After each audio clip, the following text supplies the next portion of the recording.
Hola queridos alumnos, con este comienzo musical, tremendamente musical, les doy la bienvenida a nuestra clase sobre esta obra mítica, esta obra legendaria por derecho propio.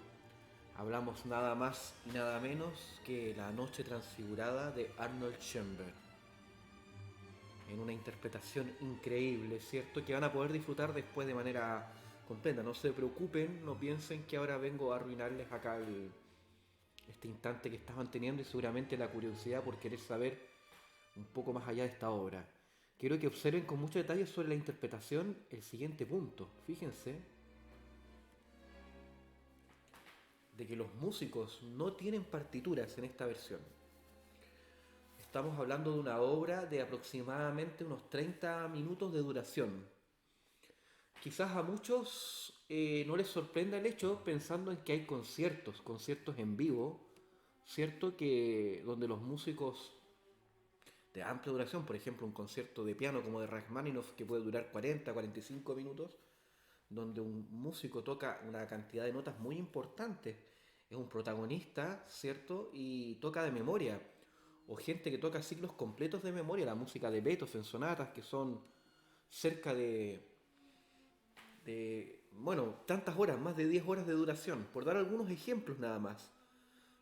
Bueno, lo importante acá rescatar es que en la música orquestal y la interpretación de música de orquesta, originalmente esta obra como un sexteto, no se acostumbra a hacer esto de la música de memoria debido a que los protagonismos que obtienen distintos instrumentos son variables. No es lo mismo aprender un personaje de memoria a un personaje central que tiene toda la atención, por lo tanto tiene muchas figuras y muchos caracteres más reconocibles que una obra de orquesta donde los instrumentos muchas veces tienen unos protagonismos más solapados, más soterrados.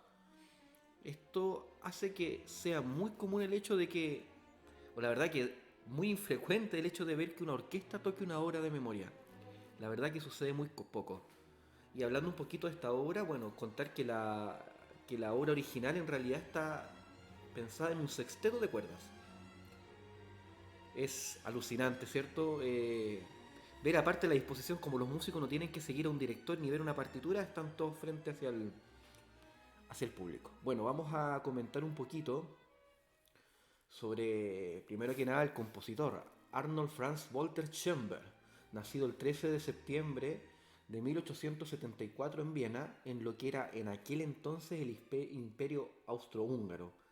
Curiosamente, por cosas de tiempo me ha tocado hablar harto últimamente sobre este sector que hoy en día, cierto, ya tiene directamente el nombre de Austria, o sectores que eran antes alemanes o checos, bueno, este imperio, por eso era imperio, ¿cierto? Que tomó muchos terrenos y que después se subdividió en los que son distintos países de Europa que están muy en conjunto. Yo recuerdo con muchas ganas, con mucho placer estas conversaciones y discusiones que teníamos en el conservatorio, ¿cierto? Cuando teníamos las clases presenciales. En aquella época donde teníamos clases presenciales, ¿ah? Espero que no las tengamos que decir después de manera tan como histórica, ¿cierto? Oye, yo alcancé a tener clases presenciales, imagino que vamos a volver pronto. De hecho, por lo que tengo informado, vamos a volver muy pronto con la música. Yo estoy seguro que si me pongo a hablar acá, ustedes no van a tomar ni una importancia si quieren que guarde silencio para escuchar música. Pero tranquilo que van a tener la oportunidad de poder disfrutar realmente de la música. Bueno, para quienes no conocen un poquito a Arnold Schoenberg, tenemos ahí una imagen ya de su madurez, ¿cierto? Del compositor tan relevante y tan importante en la historia. ¿Por qué? ¿Por qué la figura de Schoenberg es muy relevante? Tiene dos facetas, una dentro de la del compositor y otra de la del pedagogo, la del intelectual. Él fue profesor de una cantidad muy importante de alumnos que también fueron grandes compositores, fueron grandes músicos. El más conocidos podrían ser Alban Berg, John Cage, Anton Webern, pero también podríamos hablar, por ejemplo, de Victor Ullmann o Hans Eisler, por nombrar algunos, ¿cierto? De Lou Harrison, eh, compositores muy relevantes, muy importantes, Leon Kirchner, que hoy en día quizás son poco frecuentados en la sala de conciertos, pero recordemos que la música del siglo XX y sobre todo de la segunda mitad es poco representada en general en la sala de conciertos. No es un caso de esta escuela de esta iniciación musical del camino que hizo Schoenberg. Aunque otros compositores de la misma época tuvieron mejor suerte porque su música era más asequible tal vez para el público. Pero he aquí un factor interesante y algo muy detallado. La verdad que hablar sobre el otro aporte de Schoenberg y hacer un análisis profundo de esta como segunda escuela de Viena, este lugar, este punto neurálgico intelectual de la música que se generó con esta nueva visión que obviamente venía entrelazada con el panorama político y social de la época, tremendamente tumultuoso, ¿no es cierto? Eh, Nos daría como para hacer esos debates increíbles que podíamos disfrutar siempre ahí en la sala, pero que los vamos a poder hacer en la clase online de pronto cuando nos toque el tema de Schoenberg. Yo con esta clase que quiero hacer, quiero invitarlos en realidad a que vean la obra, a que disfruten de esta interpretación con algunos pequeños detalles que debo reconocer que la vez anterior que hicimos la clase, en un pequeño traspapeleo, yo cuando les hablé mucho de serialismo y de dodecafonismo, me refería principalmente a otras obras de él y creo que nos quedó un poquito desfasado La Noche Transfigurada, esta obra que vamos a escuchar hoy día y que vamos a disfrutar al menos en parte, dejándole por supuesto en los comentarios un link para que ustedes la puedan ver de manera íntegra. Es una obra compleja, hay que darse un tiempo, es una obra de 30 minutos y la verdad que estos videos que son, insisto, como explicativos, excede un poco el tiempo. La verdad que me encantaría poder hacer un análisis incluso más profundo, pero para eso es la clase, ahí donde podemos ver los temas, podemos ver la forma musical y podemos trabajar como nos gustaba siempre, también aprovechando un piano, aunque tengo un piano acá atrás, pero podemos aprovecharlo bien durante la clase o la guitarra, que es un instrumento que, que, que toco un poco más, bastante más. La verdad que con el piano me servía para hacer melodías, ¿se acuerdan ustedes? Con los deditos, con un dedito, con un dedo índice en cada lado. Y bueno, que me gustaría rescatar para tener una buena escucha a esta obra, una buena aproximación y saber dónde estamos parados, saber qué sentimos frente a esta obra.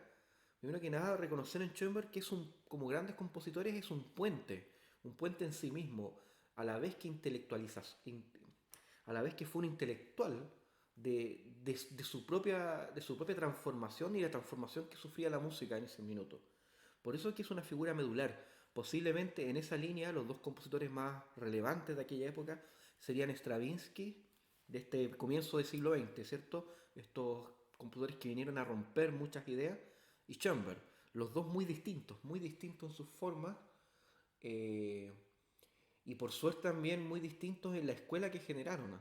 Lo cual nos da mucha más diversidad a la hora de hablar estos periodos musicales, como cuando hablamos de barroco, que existe un contrapunto, pero si vamos a compositores del mismo lugar, tiende a haber una similitud, con mayor genialidad en uno o en otro. Acá vamos a ver un espectro completamente amplio, muy amplio, de formas, de ideas, del cómo orquestar, del cómo transmitir una melodía, del porqué de la música, de qué mensaje y cómo se rompían las reglas del pasado, estudiándolo, ¿cierto? Conociéndolo. Schoenberg, tanto como Stravinsky, son dos compositores que estudian profundamente el pasado de la música y lo comprenden. Y cuando hablo pasado de la música, hablan incluso del sentido primitivo. No solo hablar de periodos históricos, sino de un sentido mucho más marcado hacia la música como un fenómeno natural del ser humano. Algo propio, por supuesto, de todo lo que sucedía en esta época. Quizás el primer gran giro de Schoenberg tiene que ver con la atonalidad, con este espacio donde él nace, ¿cierto?, de ser un compositor postromántico, de la posterior, como que toma, ¿cierto?, la posta de lo que deja Mahler posiblemente, esta idea de los límites de la tonalidad, donde ya las notas llegaba un momento cuando hablábamos de la tonalidad, ¿cierto? Cuando hablábamos de la escala y de estas como leyes de las notas que sí van una escala y no, obviamente todos los compositores, dependiendo de la época, salían de estos límites, ¿cierto? Creando nueva música, buscando formas. Pero todo sistema llega a un punto en que no resiste más allá de la variedad. Es decir, por ejemplo, podemos pensar que en una pieza musical, en cierto tono específico, sacar ciertas notas para darle vida a la obra, para ser creativa, para contar otra historia, para generar todo eso que nos maravilla, ¿cierto?, de las grandes obras, no podríamos decir que deja de ser tonal por tener estas notas fuera, por tener esta nota accidentada. por estar en una pieza en tono de do mayor y tener figuras sostenidas o bemoles, alteraciones. No podríamos decir por esa nota, esta pieza ya no es tonal, porque no se mantiene dentro de las reglas del tono. Y a medida que vamos avanzando en esto, siempre se mantiene una idea o una forma por algo propio del ser humano, como digo, del estudio primitivo de volver a casa, de volver a la estabilidad, de volver a ese centro, ¿cierto? Que nos lleva la idea de por qué hacemos música tonal de manera tan instintiva e intuitiva. Sin embargo, llega un punto donde esta exploración a estos universos hacia los lados, ¿cierto? De agregar notas empieza a hacer aguas, por así decir. Porque llega un punto en que los viajes son tantos que nos volvemos a preguntar cuál es casa y si queremos volver a ella. Cuando pasa con Wagner, con su acorde Tristán en la ópera Tristán y Isolda, nos preguntamos eso en un momento. Si durante casi 3 horas de música no tenemos esa sensación de volver a casa y llegamos al final, ¿cierto? Nos mantiene una tensión fundamental toda la pieza para contar una historia tremendamente potente. Y nos quedamos transmutados, pero sobrevivimos a eso, ¿cierto? Al final llega una especie de paz que se resuelve en el último minuto, en la última área. Pero era cosa de tiempo que esta obra tan revolucionaria en sí mismo pasara a ser una forma tradicional y muchos otros compositores exploraran y estiraran esta idea de la tonalidad, estiraran esta idea de volver a casa, esta idea del reposo, ¿cierto? Después de un viaje fantástico, maravilloso, fuera de los límites de las reglas de lo tonal, como decíamos, y llegar a un punto en que alguien simplemente no iba a querer volver. Es esta idea, imagínense, de dar permiso a la gente para que salga sabiendo que va a volver. Inevitablemente, compositores iban a no volver, a no generar la respuesta. Y esto fue un germen fundamental de la música a finales del siglo XIX, comienzo del siglo XX, para después de la segunda mitad del siglo XX ya establecerse hasta el día de hoy como una regla. O sea, cuando se compone una música no hay ningún interés per se por generar estabilidad o por generar un patrón de decir que uno escuche la obra y decir, esta pieza está en re bemol, esta pieza está en mi mayor. Eso ya no es una pregunta, no interesa. No interesa generar. Si tú estás en una forma modal y estás poniendo en acordes y no sabes definir qué tono es, a los compositores y a los creadores ya no les importaba. No les interesaba esa sensación. Les gustaba el paisaje, les gustaba el hecho de, ¿y si no vuelvo qué? Oye, pero es que estás ahí en el medio, en un limbo. Y ya hemos contado muchas historias durante toda la vida, todo el universo de música que se ha realizado, donde el viaje era común y podíamos sentir muchas aventuras, pero sabíamos que al final íbamos a volver. Aunque volviéramos tristes, magullados, aunque muriéramos, de alguna manera volvíamos a casa. Las historias se volvían dramáticas, pero había una sensación de que las cosas van a estar bien. Es como ver una película, ¿cierto? Donde el héroe pasa, como buenas películas, ¿cierto? Pasa todos los asuntos más terribles y está a punto de morir, pierde partes importantes de él, pierde a sus seres queridos, entrega, todo héroe, ¿cierto? Sacrifica, eso es la gracia de un héroe, sacrifica algo fundamental por otro bienestar, que termina siendo más grandioso para los demás, es parte fundamental. Si un héroe no sacrifica algo, no hay tensión, no hay drama, ¿cierto? No hay suspense, en palabras de Hitchcock, entonces no tiene sentido. Pero cuando nos acostumbramos y se ve un poco de afuera, que al final sabemos que por muy cacheteado que esté nuestro héroe, que esté golpeado, que esté masacrado, sabemos que en el fondo al final, de alguna manera va a sobrevivir. Eso fue un poco la historia de la música.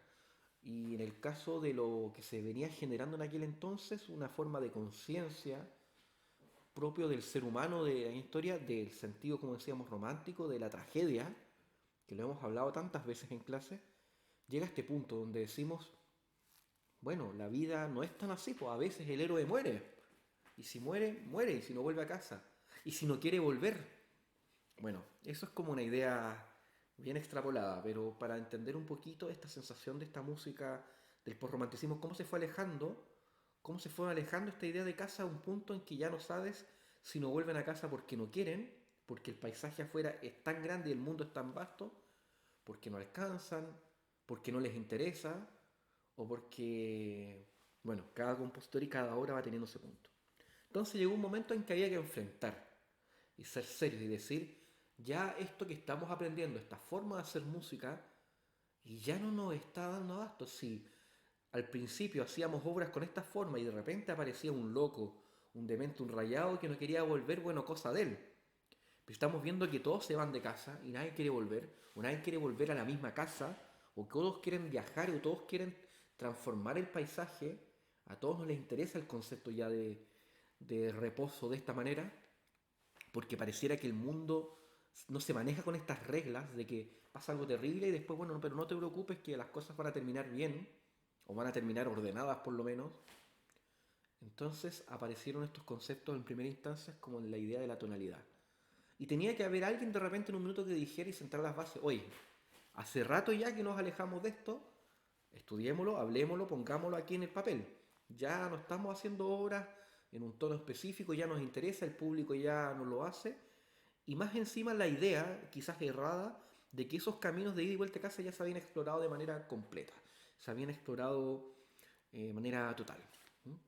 Entonces Chamber en su música, como por ejemplo esta que es el Opus 4, se ve esta transición totalmente desbordada de la tonalidad ya. O sea, sencillamente la tonalidad con un sentido todavía post romántico, es decir, todavía compone como la música que él escuchaba. Pero ya sabemos que esa persona nos mira con otros ojos, nos hace sentir la música de manera distinta, ¿cierto? Es cosa de escuchar este comienzo, por eso este video partió distinto y partió con la música. Es indudable que la música que están escuchando ustedes es una música distinta, es algo nuevo. Y esto tiene que ver porque las historias que se cuentan en esta época también son distintas. Como decimos, ya no son de las personas buenos, de buenos sentimientos, intachables, y los villanos que pagan su precio. Ya no es así. Y es tal el giro de tuerca que hace Schoenberg con esto, que llega a generar una forma, una nueva estructura. Es un verdadero golpe de estado a la tonalidad. Decía, ya estamos todos acá, nos pasamos todo a este lado, o ya estamos en esto, ya la música es esto, establezcamos ciertas reglas, ¿cierto? Hagamos una especie de gobierno de democracia donde ya no existen estas reglas de monarquía, donde hay unas notas que son más importantes y estas no. Y no me digas con que podías salir cuando querías y volvía, no. La cosa se manejaba así y cuando no se manejaba así se notaba. Así que lo que vamos a hacer ahora, vamos a darle una importancia real a cada una de las notas y no importa, y es más, nos vamos a esforzar, vamos a generar reglas que permitan o que no permitan de que vuelva a suceder lo anterior. Así que cualquier idea de persona que esté volviendo a realizar lo anterior, esto como que quiere volver, vamos a estar observándola y no se puede. O en este caso, cualquier persona que esté contando una historia que parece demasiado fantasiosa, demasiado, no se va a poder. O sea, no es que te fueran a meter preso por escribir una música tonal, pero se habló seriamente, se puso sobre la mesa y se generó esto. Y es una figura importante en Schoenberg, de que generó esta idea del dodecafonismo, esta idea de la música de las 12 notas, ¿cierto? Que fue la puerta de entrada para un montón de cambios en la música, que obviamente tienen su reflejo en la pintura, en otras artes, en todo sentido, pero que en lo que si habláramos de la idea de la música, principalmente tiene que ver con lo que se generó del serialismo, que es parte fundamental ya de la segunda mitad del siglo XX, y que Schoenberg, por supuesto, como decimos, sentó estas bases alguna vez sin querer, o no sabemos queriendo, debido a lo que decíamos, la importancia de él como maestro, como profesor.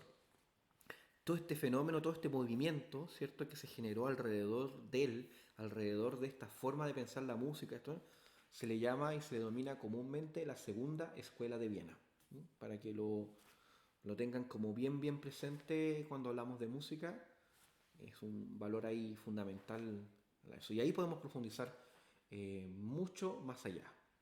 ¿Qué podemos decir un poquito de la Noche Transfigurada, de esta obra en sí? Es una obra que está ahí en la puerta más encima de manera increíble, ¿cierto? En la puerta del cambio de siglo. Fue compuesta en 1899, o sea, un año antes del cambio de folio, antes del cambio. Y estaba inspirada en el poema de Richard Dehel, un poema que se llama igual Noche Transfigurada, que es un poema importante. Eh, Esta inspiración tiene que ver con el hecho de que, bueno, esto es muy común allá en esto entonces, Schoenberg tuvo su primera esposa a Mathilde von Selinsky, hija, por quienes conocerán, el gran compositor, hermana, perdón, hermana del compositor Selinsky. que era profesor y pedagogo, que tiene una música fascinante, que el próximo programa de Batuta estoy seguro que voy a poner porque que es muy novedosa y bueno, es bien interesante, la vamos a escuchar y vamos a profundizar un poco más allá. Eh, y el poema tiene que ver con una historia, este tipo de historias que como decimos no se contaban. Si tú vas al teatro o lees un poema, no hablabas de las cosas incómodas, estaba hablando muchos años antes, y la aparición de estas ideas, por ejemplo, que hacían surgir a la mujer como un ser libre, ¿cierto? De la época libre, pensante, por lo tanto, dispuesta y capaz, ya no en este altar, ¿cierto? Que la encerró para hacer de cierta manera, como hablábamos tantas veces en las clases. ¿Cuál era el problema anterior, ¿cierto? Que se trataba de proteger a una parte, ¿cierto? De la sociedad, a la mitad de la sociedad, pensando que era un ser inmaculado, ¿cierto? Que tenía que estar resguardado, no hagas nada, no te ensucies, yo hago todo y quédate ahí, y como yo hago todo, ¿cierto? La cuestión también cumples estas reglas. Y no puedes hacer esto, no puedes hacer lo otro.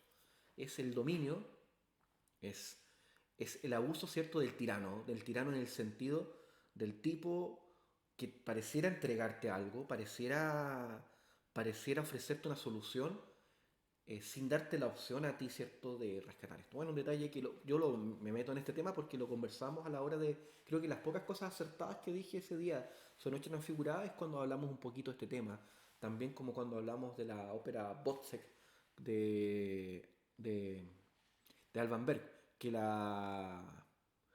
vamos a hacer, ¿ah? De los 3 4 videos próximos van a ser sobre esa obra, porque me parece fascinante que podamos descubrirlo. Entonces, con este precedente, con esta idea, tenemos lo que sucede con esta música extraordinaria que es el poema donde se genera esta obra. Entonces yo voy a sacar a don Arnold Schoenberg, voy a poner un poco la música para que volvamos al contexto de esto.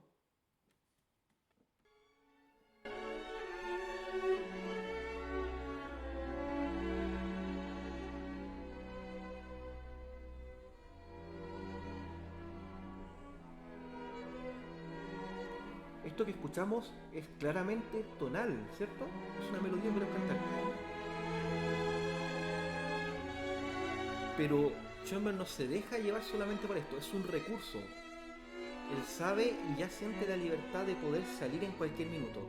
Y como la libertad de salir en cualquier minuto significa en el fondo la no existencia de un límite dentro de su cabeza, ya dice, ¿para qué vamos a hablar de salir o entrar? Estoy, me muevo.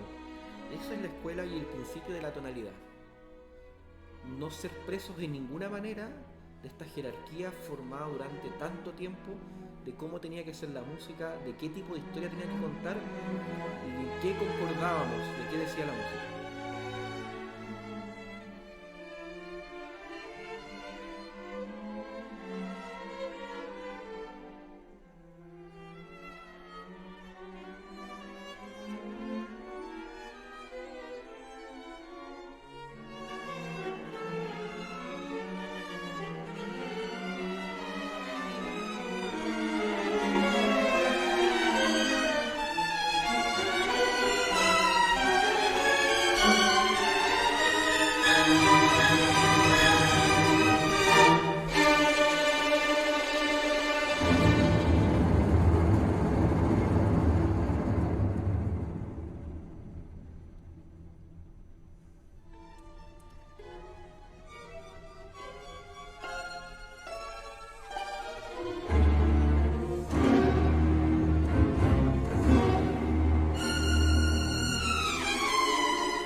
Bueno, teníamos, como les decía, esta idea y aquí podemos claramente sentir este abandono de esta línea tonal que decíamos, el abandono.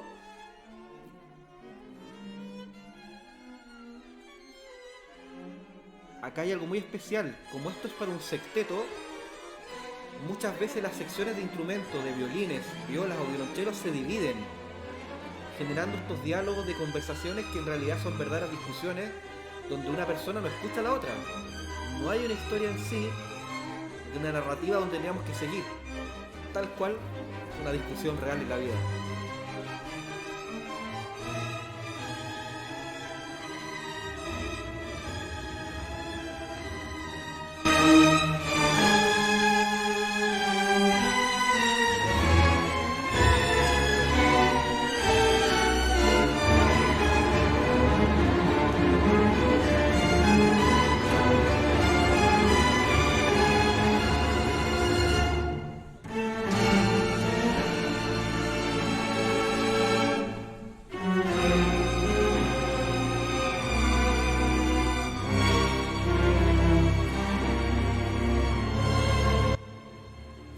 Disculpen que a veces salte la música tan fuerte, espero que no hayan pegado un salto, pero me parece que es parte de la música, así que la verdad que no me arrepiento mucho.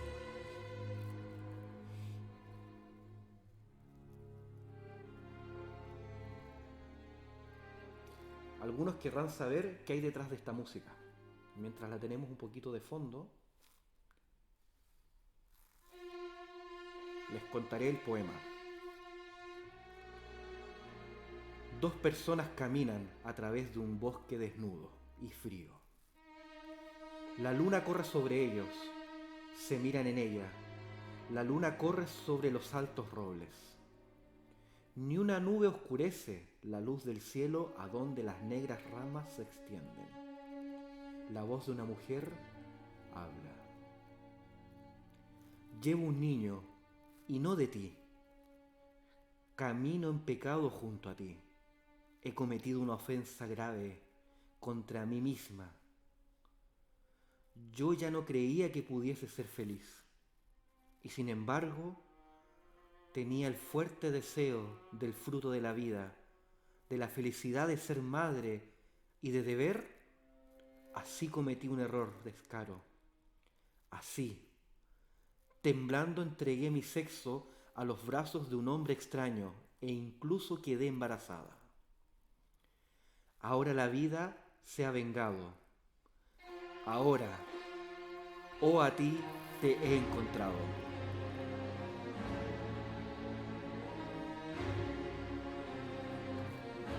Ella camina con paso torpe. Levanta la vista, la luna corre sobre ellos. Sus ojos oscuros se ahogan en la luz. La voz de un hombre habla.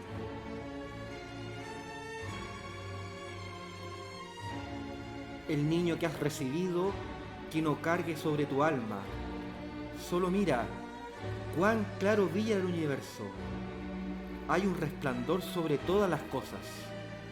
Tú flotas junto a mí en el mar frío, pero un calor especial parpadea desde ti hacia mí, desde mí hacia ti.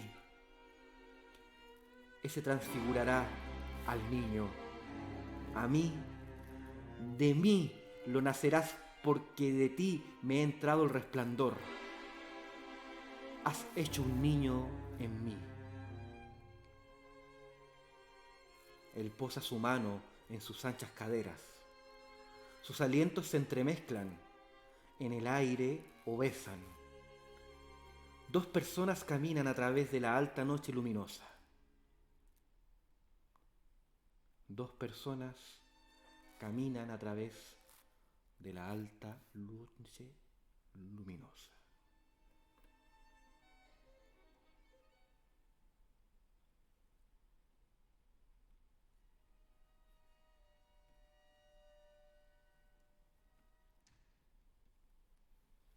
¿Por qué les comento este poema sobre la música?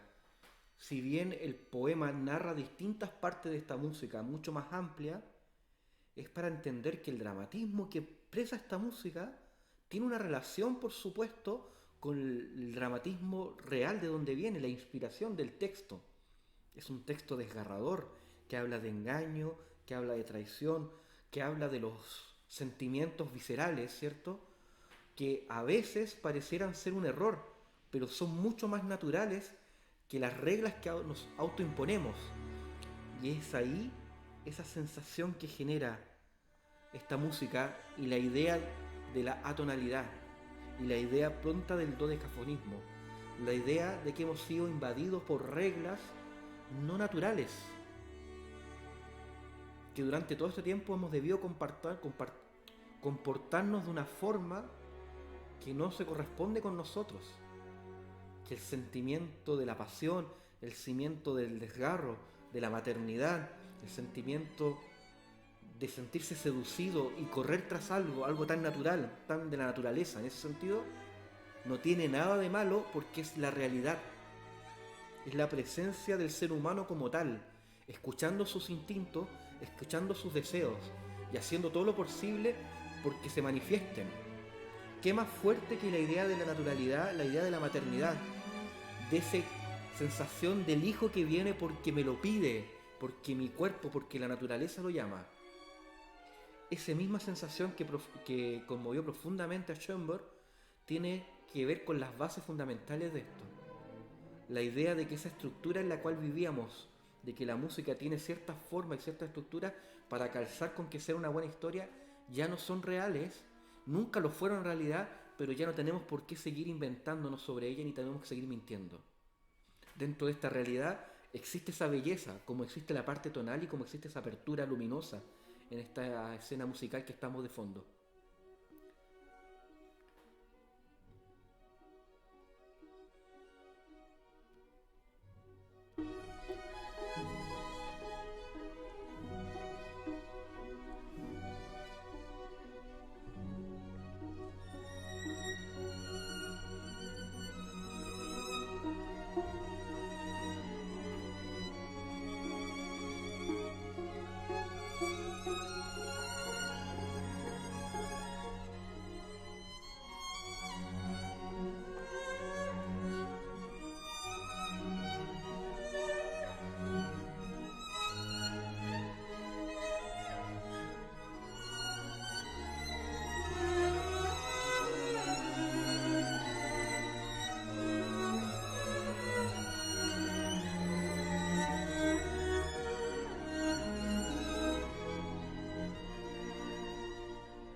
En esta parte, evidentemente, observamos, disfrutamos de ese instante que decíamos romántico, ese momento en que dos seres humanos, pero miren que curioso el romanticismo, dos seres humanos que se sienten pecadores por estas reglas del pasado, ¿cierto?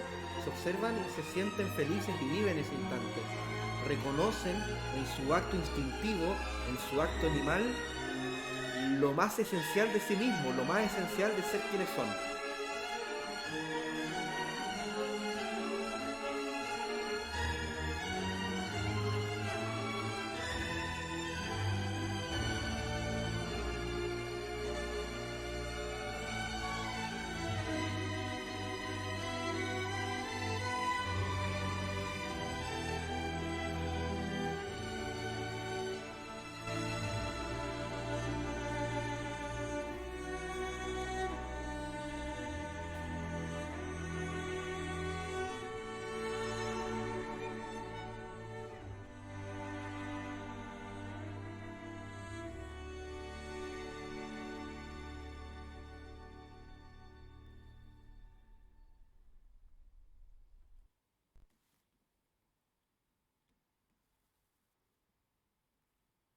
Bueno, aquí tenemos un pequeño fragmento de lo que es esta gran obra, esta noche transfigurada. La verdad es que nos queda mucho más, hay mucho más que explorar, pero dejemos eso para el link que les voy a dejar abajo para que vean la obra completa. Y esto es una invitación especial porque nuestras conversaciones, por nuestros gustos personales, previos, ¿cierto? Muchos me comentaron la dificultad de enfrentarse a esta música, ¿cierto? De decir, oye, yo no sé si me voy a sentar y voy a ver durante media hora esta obra, porque me cuesta, me complica. Pero sin embargo podemos ver quizás películas o biografías o documentales tremendamente incómodos. Por ejemplo, ver un documental sobre Hiroshima, por dar un ejemplo. Es algo brutal, pero podríamos ver o una serie sobre lo que pasó en Chernobyl. Chernobyl, creo, ¿cómo dice Chernobyl o Chernobyl? No me acuerdo cómo se dice. Así que, bueno, la música nos presenta estas historias. Cuando nos sentimos incómodos tenemos que pensar dos cosas. ¿Nos sentimos incómodos porque comprendemos o porque no?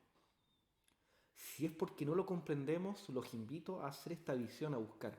Porque estoy seguro que detrás de esta concepción, que en el fondo lo que hice yo fue tratar de invitarlos a abrirnos a escuchar este tipo de música, a abrirnos a conocerla, vamos a darnos cuenta que en su génesis, en su sentido evolutivo, ¿cierto? Y lo que finalmente nos demuestra, tenemos un montón de temas en común. Tenemos mucho más y comprendemos mucho mejor. Y es más, estoy convencido que de alguna u otra manera ni siquiera son necesarios estos discursos que digo yo. Tampoco les digo que es necesario que te cuenten una historia para hacer esto. Tal vez nos sirve ahora. Y genial, porque es parte de las clases y la conversación que tendremos al respecto de esta obra. Pero no se trata de algo mucho más allá. Se trata de que de ahora en adelante, o quizás siempre lo han tenido, tengamos una percepción más abierta a la hora de enfrentarnos a música. Habrá música con ciertas disonancias, incomodidad que definitivamente no tiene nada que contarnos, o si tiene algo que contarnos, estamos en el pleno juicio y derecho de que no nos guste. La verdad que si me dijeran quiero escuchar algo de músico y sentirme tranquilo, no escogería esta obra en primera instancia.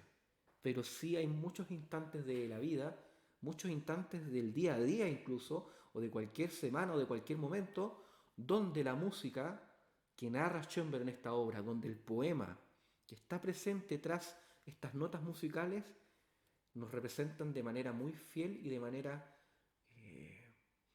mucho más allá de quizás de lo que podemos imaginar. Tal vez incluso encontremos respuestas en esta música, encontremos eso que anhelábamos, ese problema que no entendíamos, esa dificultad que estaba enfrente a nosotros y que pensábamos que tal vez sentándonos a escuchar una música para relajarnos íbamos a pensar mejor, cuando no, quizás la solución tenía que estar frente a nosotros, cuando nos enfrentáramos a una obra de arte, a una literatura o a un pensamiento tan complejo como es el pensamiento, por supuesto, de cualquier ser humano, donde la belleza y las buenas intenciones son solo una parte, solo una pequeña parte de este universo tan plural y tan maravilloso que es el estar vivo.